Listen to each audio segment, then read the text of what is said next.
Hey everybody, what's up? Ehren here, Question Period Canada. I'm usually a very happy-go-lucky guy, but trying to make the question periods a bit better, I watched them, I cut them down, and now I'm bringing you the question periods without the translators, without any major delays. But what takes place today, I'm not gonna lie, it's got me pissed off. And Canadians need to know that this stuff is going down, man. This is it. This is it. We're going to jump into this piece before we get going. Again, I'm going to be giving away some of my secrets on how I produce this broadcast, but I've got something that I want us to take a peek at before the episode gets going. And it's this. In 2019, there are Liberal senators. They changed their name in 2019 so they can pull off this lie. That's the whole purpose. So this government was planning on using this. It was a tactic. It was part of a strategy. Anyhow, it's friggin' crazy. Let's jump right into question period. Leader of the official opposition. Get her going. What Canadians know is that the Prime Minister has doubled housing costs, doubled the rent, doubled mortgage payments, doubled the needed down payment. After 8 years, Mr. Speaker, our housing costs have worsened at a greater rate than all but one OECD country. And yesterday, a senator asked the head of the Prime Minister's own housing agency if there is a federal government plan to eliminate the 3.5 million home deficit that we have in Canada. The answer? No. It's not me saying that. It's his own housing agency. So given that he doesn't have a plan, why doesn't he watch the common sense housing documentary I put forward so that he can see a common sense plan to cut bureaucracy and build homes? The Right Honourable Prime Minister. Mr. Speaker, it is shameful that the Conservative leader I don't even use the word shame, bud. Real anxieties and fears of Canadians for clicks and views. This leader continues to demean co-ops as Soviet-style housing. He called a Niagara family's home a shack, and he keeps using homeless people as props. A responsible leader acts on the concerns of Canadians instead of exploiting them for political gain just so he can get his 15 minutes. Hear, hear. The Honourable Leader of the Official Opposition. What is shameful is that this Prime Minister is causing homelessness in this country. He's caused a doubling of the number of people eating at a food bank in Toronto. One single mother in Sydney said, well, this month I had to choose between eating and having heat. My kids are getting fed, but my house is freezing, end quote. The Prime Minister's solution is to quadruple the carbon tax on that single mother and on seniors. Mr. Speaker, we have a common sense Conservative bill to take the carbon tax off farmers and food. Why did the Prime Minister manipulate and intimidate Liberal senators into blocking that bill? Why does he want to tax food right before Christmas? This is great.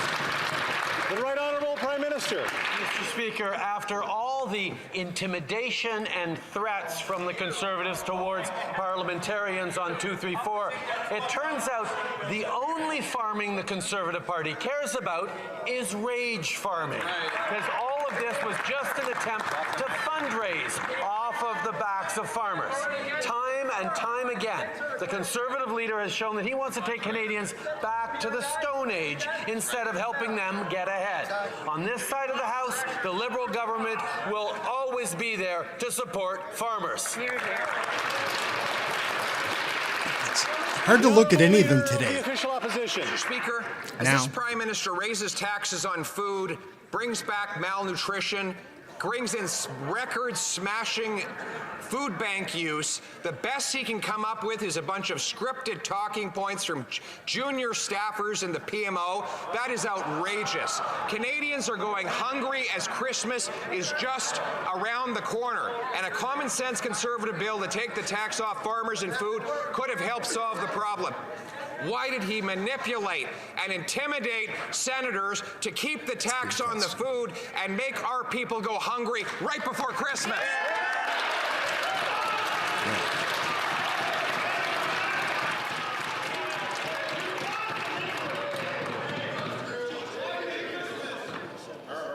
Going to be a rough day for Chris Donchemont. We have an opposition leader who is so ideologically opposed to protecting the planet that he's willing to take Parliament hostage and stop Parliament from supporting workers, stop Parliament from supporting families, and stop Parliament from supporting Ukraine as well.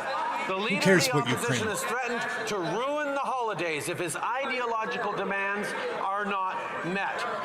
Let us be clear, we will keep working for Canadians while the Conservative leader is only fueled by the sound of his own voice and has no real plan for this country. We will never back down from supporting Canadians. At least he was speaking English and not Ukrainian, so... Do Ukrainians speak Russian? Do they have their own language? I think they speak Russian. London Fanshawe. 3 women in London have been killed by their male partners over the past year. And our women's shelters are doing everything they can, but they just can't keep up. Anova's women's shelter had to turn people away 2,400 times this year. This is an epidemic. But what are the Liberals doing? Cutting funding to women's shelters when they need them the most. When will the Prime Minister reverse his $150 million cut to women's shelters? The Right Honourable Prime Minister. Mr. Speaker, today and every day, we reinforce that everyone has the right to live free from violence. We've made historic investments, including unprecedented investments during the pandemic to support shelters, and we're taking real action to end gender-based violence in our communities. We're also working with provinces and territories to develop a national action plan to prevent gender-based violence and support survivors. We know there is an urgent need for more action, and we will not stop until gender-based violence comes to an end. Hear, hear. The Honourable Member for Nunavut. Indigenous women and their children are forced to live in violent situations because of the lack of adequate housing. The Liberals are actively keeping Indigenous peoples marginalized by delaying the release of housing investments promised. The NDP fought to secure $4 billion to help build homes Indigenous peoples need. But the Liberals keep delaying these investments, keeping Indigenous peoples out in the cold. When will this government help Indigenous communities get the homes they so desperately need? Hear, hear. The Right Honourable Prime Minister. Speaker, we are taking action to address housing gaps in Indigenous communities swiftly, effectively, and in equal partnership. Budget 2023 included an additional investment of $4 billion in the Indigenous housing strategy on top of the $6.7 billion since 2015. In fact, since 2016, we've supported the construction and renovation of over 30,000 homes in First Nations communities, and we continue to work with First Nations partners to co-develop 10-year housing infrastructure strategy. We will continue working with First Nations, Inuit, and Métis, along with all levels of government, to co-develop and implement community-based housing solutions because they are desperately needed. Did you ever notice that he talks about how much money he spent on programs, not their success? The Prime Minister spent the weekend calling Liberal senators, pleading with them to keep the carbon tax on farmers. Our common sense plan will take the tax off of the people who grow the food, ship the food, and as a result, Canadians who buy the food. Yesterday, he got his Christmas wish. Liberal senators gutted Bill C-234, a move that will keep food prices high while Canadians visit food banks in record numbers. So will he finally listen to the outcry? Will he listen to anyone but his globe-trotting activist environment minister and take the tax off so people can put food on their table this Christmas? The Honourable Parliamentary Secretary to the Government House. Well, we'll try. The Honourable Parliamentary Secretary to the Minister of Environment and Climate Change. Thank you very much, Mr. Speaker. The only senators that sit in any caucus are Conservative senators, Mr. Speaker, and I would note that up to 1/3 of those Conservative senators did not vote yesterday. Mr. Speaker, climate change is driving food inflation, not pollution pricing. Farmers are on the front lines of climate change. They know about climate change. They experience the effects of droughts, flood, and storms firsthand, and unlike the Conservative Party, they have no problem saying saying climate change. Mr. Speaker, the Conservative strategy is to ignore climate change and stay hiding in the pockets of big oil and gas. That is no strategy at all, and it is risky and reckless. The honourable member for Thornhill. Mr. Speaker, every single senator who voted against this bill was a Liberal senator. The Prime Minister's carbon tax has already ruined Christmas for millions of Canadian families. So Conservatives are going to ruin Christmas vacation for this Prime Minister and his Liberal MPs. We will stay here as long as it takes to force them to axe the tax so the Canadians can afford gas, groceries, and home heating. So, Mr. Speaker, how long are we going to be here? Is it 1 week? Is it 2 weeks? Is it 3 weeks until this Prime Minister finally relents and cancels his carbon tax on farmers, on families, and on First Nations? Good job. The honourable. Got to hold their feet to the fire, man. Thank you, Mr. Speaker. Unlike the Conservatives I can't even look at who her. had their senators bully independent senators in the other place, we will stand up to the bullies on the other side. Mr. Speaker, we will continue to stand for Canadians every single day. And we know that when we put a price on pollution with the rebate, Canadians get more back than they pay. If the Conservatives cared about Canadians and their affordability challenges, they would support the price on pollution because it is putting money in their pockets. But typical Conservative style, they take from the poor to give to the rich. Thank you, Mr. Speaker. The honourable member for Sarnia-Lambton. Well, Mr. Speaker, this weekend it was the Prime Minister that was bullying the senators, calling them up and telling them to kill Bill C-234, a common sense bill to help farmers and families. And the Senate, you know, they listened to him. They gutted the bill, okay? But people are suffering. People are hungry. The food bank use in my riding is up over 100%. So will the Prime Minister finally listen to Canadians and take the carbon tax off farmers, First Nations, and families? The honourable government House Leader. Thank you, Mr. Speaker. The other place actually found one of the Conservative senators in breach of privilege for the actions that he took bullying independent senators, Mr. Speaker. That member should be cognizant of the fact that independent senators Cognizant. can make That- their when own somebody's decisions. using that word on you. Mr. Speaker, when it comes to supporting Canadians, this government has been there the They need entire to be more time. cognizant. Whether it was through supporting millions of Canadians through the pandemic, whether it's supporting them through the social safety net that the Conservatives are looking to gut with their cuts. Mr. Speaker, in typical Conservative fashion, they're looking to take from the poor and give to the rich. Thank you, Mr. Speaker. The honourable member for The Liberals are looking to take from the poor and give it to themselves. This Liberal government that's trying to make everybody poor. Yeah. But you know, the Prime Minister, he's determined to ruin Christmas for Canadians. I'm glad And it's so good. Conservatives will ruin his vacation. We will stay here and we will fight until he decides Whoops. to take the carbon I'm taking that tax off. families, farmers, and First Nations. Will he do it?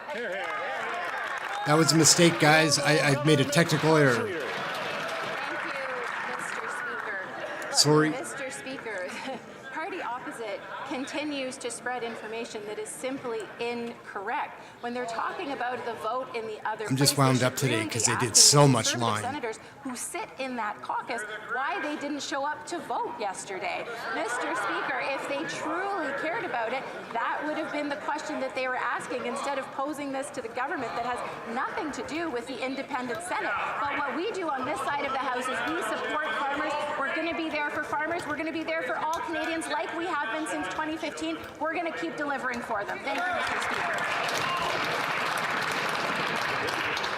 The honourable member for Grand Prairie Mackenzie. Mr. Speaker, this Prime Minister spent the weekend pressuring Liberal senators, demanding that they kill our Conservative bill that would axe the carbon tax for Canadian farmers. Yesterday, those senators bowed to their political master. They used every dirty trick in the book to gut the bill. Mr. Speaker, the truth is, these Liberals aren't hurting us. They're hurting hungry Canadians who can't afford these Notice in higher the prices background, for you can their see food.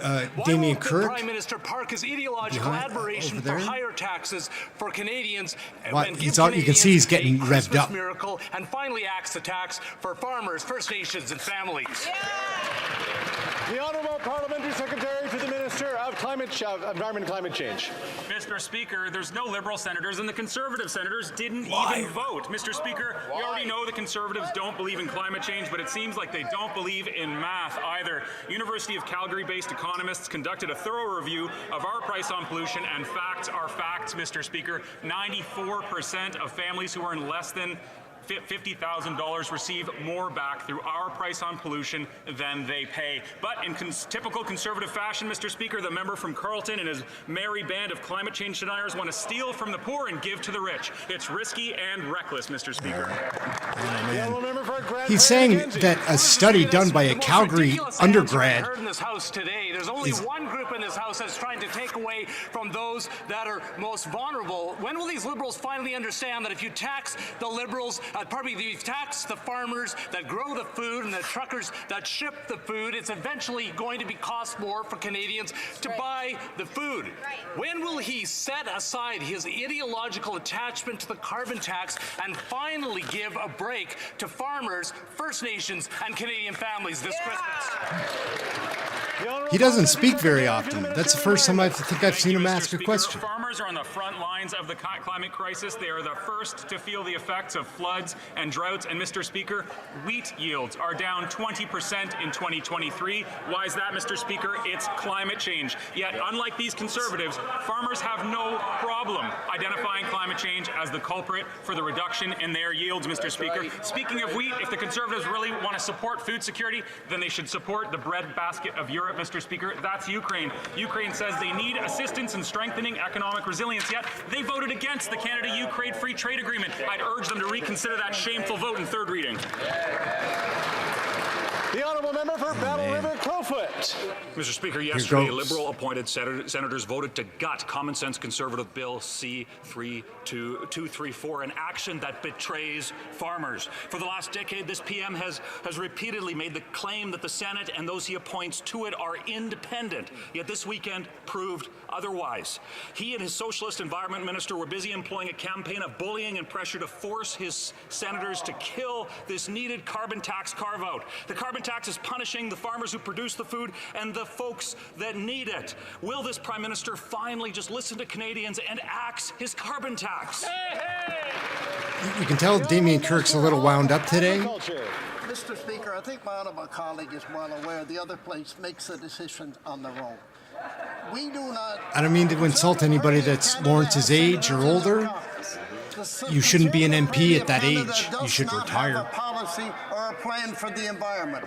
But I can assure my honourable colleague that we do have a plan for the environment, and that's why we're able to make an investment of $1.5 billion to help farmers, processors reduce their environmental footprint. Mr. Speaker, we have and will continue to support our farmers and ranchers in this country.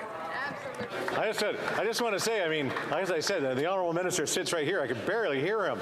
So let's try to keep the sound down a little bit. The honourable member for Battle River Crowfoot. I do like Chris Donchima. Mr. Speaker, I know for a fact that farmers are asking that minister to axe the carbon tax. That PM promised that the Senate would be independent, but the actions this past week prove that that is a complete farce. We know he bullied his senators. The PM himself was on the phone over the weekend telling them they had to gut Bill C-234. The Prime Minister lied, and his minions continue to lie about that. Wow.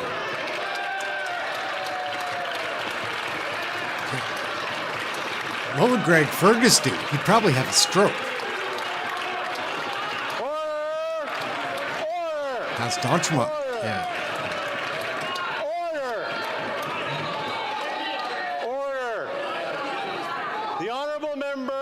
Here at the same time I did knows full well that you can't use that word. I would say the honourable member should retract that and apologize. The honourable member Battle River Crowfoot. Mr. Speaker, I will not apologize to that Prime Minister when he continues to lie about the carbon tax and the so-called independence of the Senate. I'm asking the honourable member to apologize for the second time and retract that word. The honourable member knows full well you cannot use that word in this chamber. So this is the last opportunity. The honourable member of Battle River Crowfoot, will you be retracting that? It's the truth. It's the truth. Mr. I will will not apologize to the Prime Minister, Mr. Speaker. Mr. Keurig, would you mind leaving us today?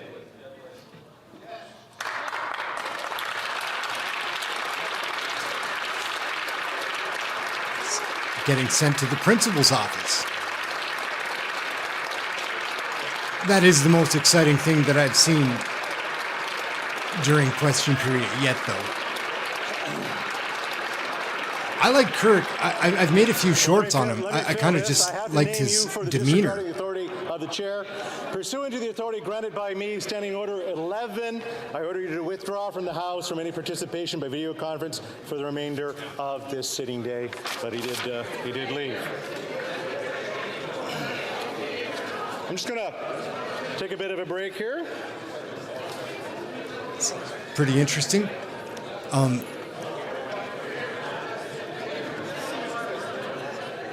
What would Greg Fergus do if he was here? He would say, "No, sir, I don't like it." Member for Port Moody Coquitlam. I do like Don Speaker, Schmother. in Canada, over half of women with disabilities are living on less than $10,000 a year. They can't afford the medication they need, nutritious food, or housing.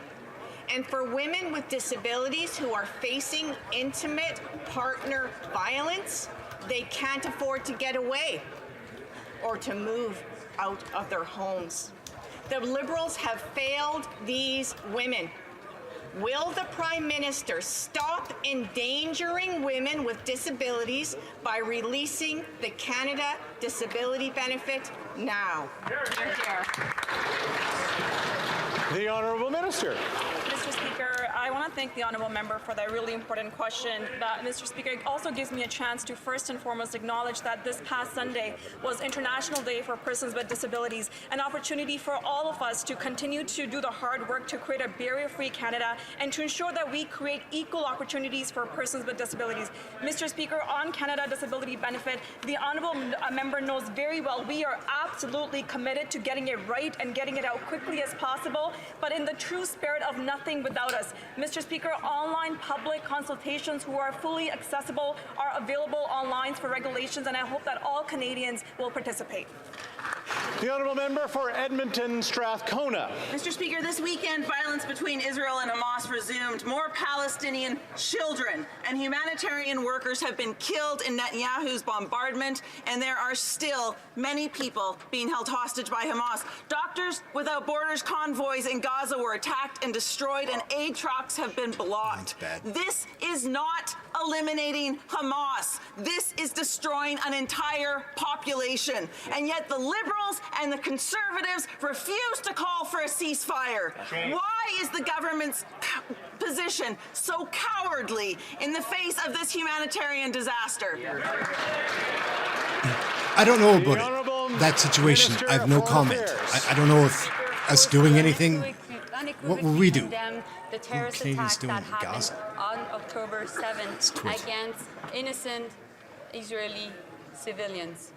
As we, of course, think that it is completely unacceptable that so many women and children, civilians in Gaza, have died during the context of this crisis. The cycle of violence will not ensure Israel's long-term security, and the price of justice cannot be the suffering of all Palestinian people. The violence must stop.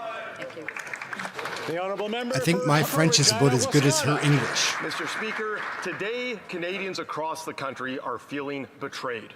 Betrayed by this Prime Minister's senators who voted to gut Conservative Bill C-234, a bill that would have provided carbon tax relief for Canadian farmers and for Canadian families who are just trying to put food on the table. Mr. Speaker, after 8 years, will this Prime Minister end his carbon tax obsession and provide relief for Canadians so they can stop turning to food banks? The Honourable Government House Leader. Thank you, Mr. Speaker. As the member opposite knows, there are no senators on this side of the House. The only senators that are in a political party are those that are Conservative. Perhaps the member opposite. This woman has no self-respect. Conservative senators didn't show up to vote? Is it perhaps because they don't support the leader's position on Ukraine and recognize that if they truly cared about making food more affordable, they might actually support the Canada-Ukraine Free Trade Agreement? But the questions he has to ask are to the Conservative senators who didn't vote for their bill. Thank you, Mr. Speaker.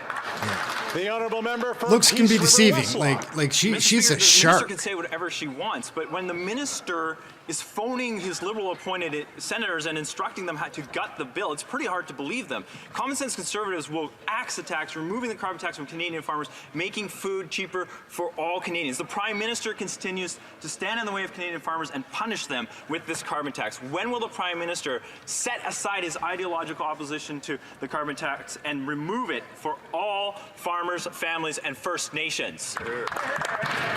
The Honourable Government House Leader.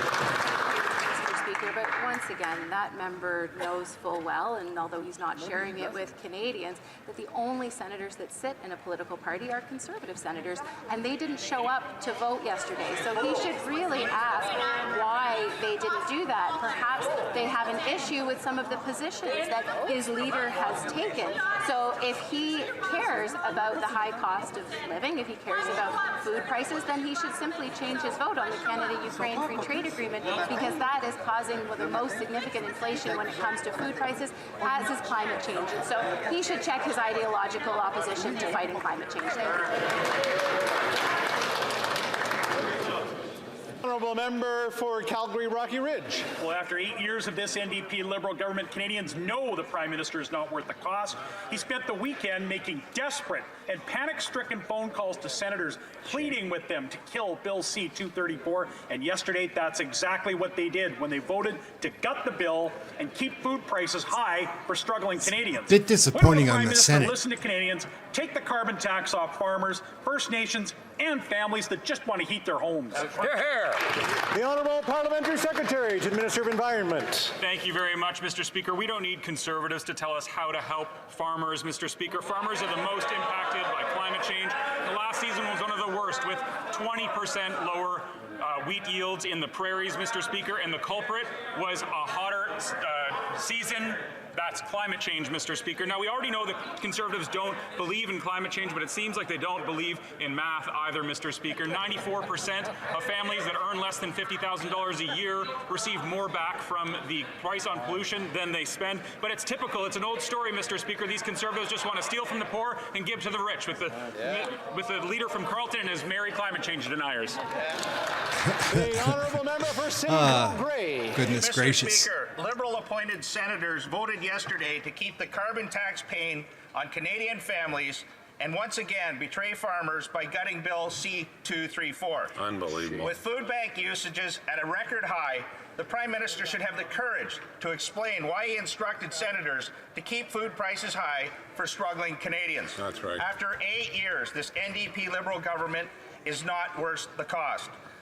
Will the Prime Minister listen to Canadians and take the carbon tax off farmers, First Nations, and families that are struggling to get by? Axe the tax. The Honourable Minister of Agriculture. Oh, Lord. Thank you very much, Mr. Poor old Speaker. Larry. Being a farmer and meeting farmers right across the country, one of the first questions they ask me, how come the Conservative Party of Canada does not have a plan to deal with the environment?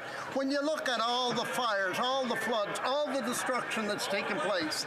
But I told them we do have a plan. We do have a plan. And an example of that plan is that with the Minister of Agriculture from Ontario, we're able to announce a $25 million program in order to make sure that farmers remain on the cutting edge. But farmers are able to produce crops that are strong in areas that are more moisture, and we, as I said, Mr. Continue. The cut him Honourable off. Member Yeah. for Edmonton West. Helps everybody. Mr. Speaker, it's clear that this Prime Minister is not worth the cost. Yesterday, the Prime Minister's hand-picked senators voted to keep the carbon tax on farmers and keep food costs high. Shameful. In Edmonton, the Veterans Food Bank is pleading for donations to help our veterans, and that is the legacy of this Prime Minister.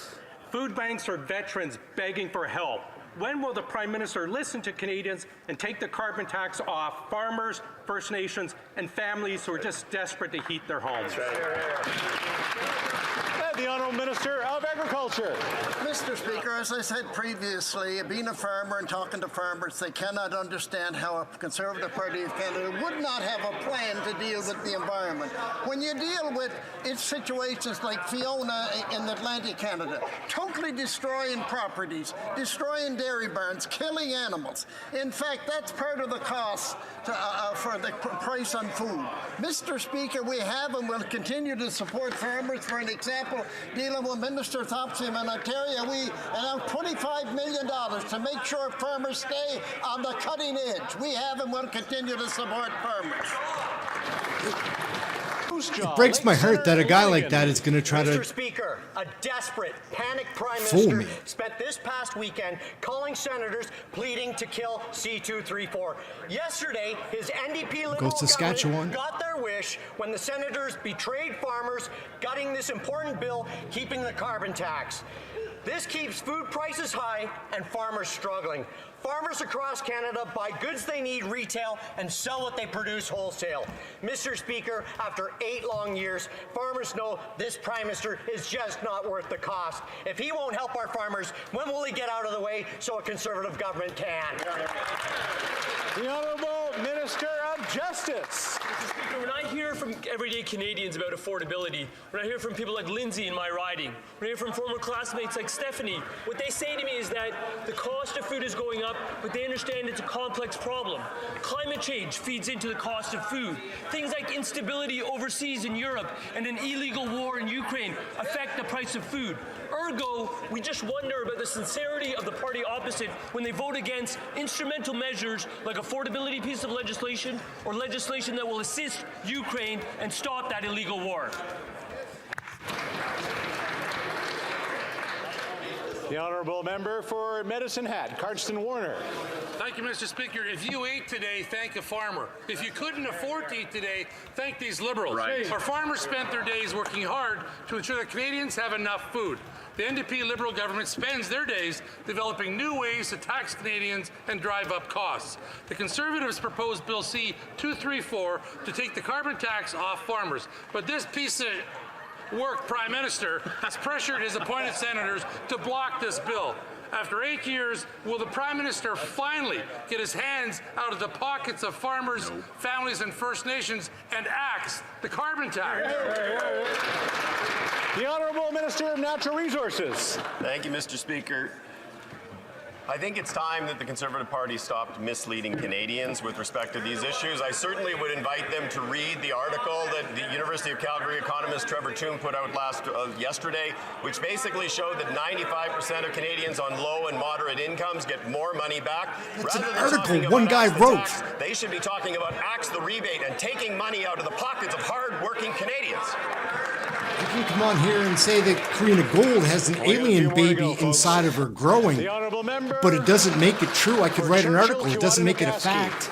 Mr. Speaker, this past summer was the worst wildfire season in Canada's history. Indigenous communities are on the front lines of the climate crisis and are disproportionately paying the price. Yet Liberals are investing less than a third of all emergency preparedness money in prevention, choosing to be reactive. First Nations like Bloodvein, that's been evacuated because of wildfires, does not have a fire truck to this day. The AFN is asking for $30 billion in mitigation. The Liberal spending on mitigation is a drop in the bucket. Why are the Liberals pretending this reality is acceptable for First Nations and Indigenous communities facing the climate crisis? The Honourable Minister. Our nation has been dealing with significant wildfire season because of climate change.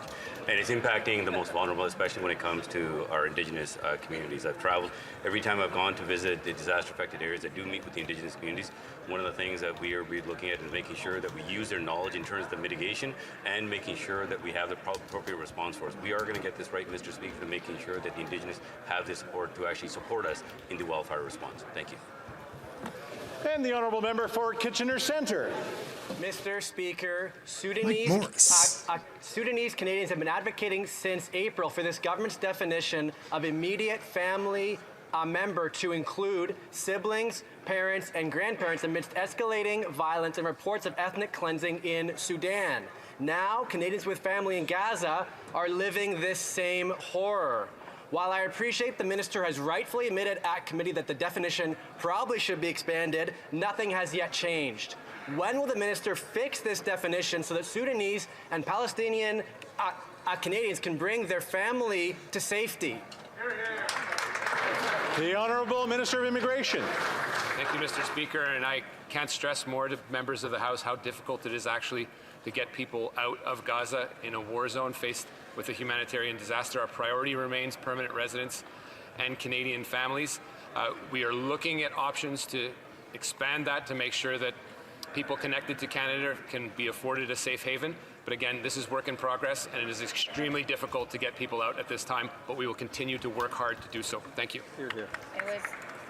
And that's all the time for question period we have today. We do have an introduction. All right.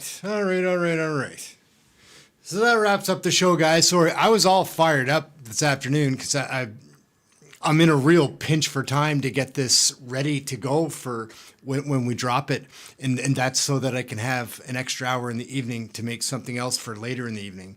Anyhow, I do find it challenging that they're denying the fact that there's senators in the Senate that are liberals. Like, just saying, this is what they're hiding behind. Like, that a name change changes the way that these people are lifers in the Senate, man. Like, anyhow, I was just fired up. And then Damien Kirk got me all wound up too. That was pretty exciting, when he flipped out, called the Prime Minister a liar, and then refused twice, maybe 3 times, to apologize. So that was pretty fun. Said, nope, he is a liar. I'll take the afternoon off, I guess. Gone to happy hour. Anyways, I'm Ehren. This is Question Period Canada. We have fun here with Canadian politics mostly. Today I found it a bit frustrating. Really sour with Karina Gould. She let me down. I thought she was a human being. She's not. She's an alien. And that's the way it goes. I'm not against the Liberal Party by any means. I know that it takes like 2 sides in a government to have a balance. But what we have right now are a bunch of people that are alleged crooks in that cabinet. And you can see it if you watch enough of this. Like, it's just challenging. We're in a very challenging time in the country and as a nation. And I care about my fellow Canadians. I really do.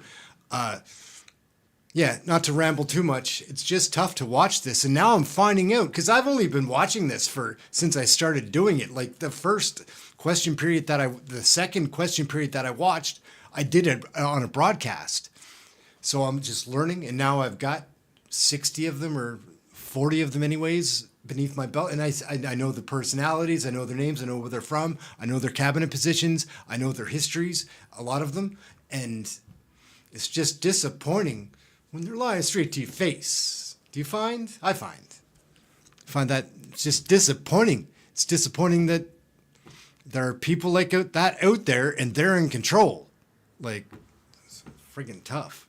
Anyways, I'm Ehren, Question Period Canada. Mostly we have fun with politics here. The shorts will always just be fun, and my videos are a little bit silly too. To come on here live when you're when your mood is elevated because of some things that you saw that were upsetting, it's hard to get into a character for that.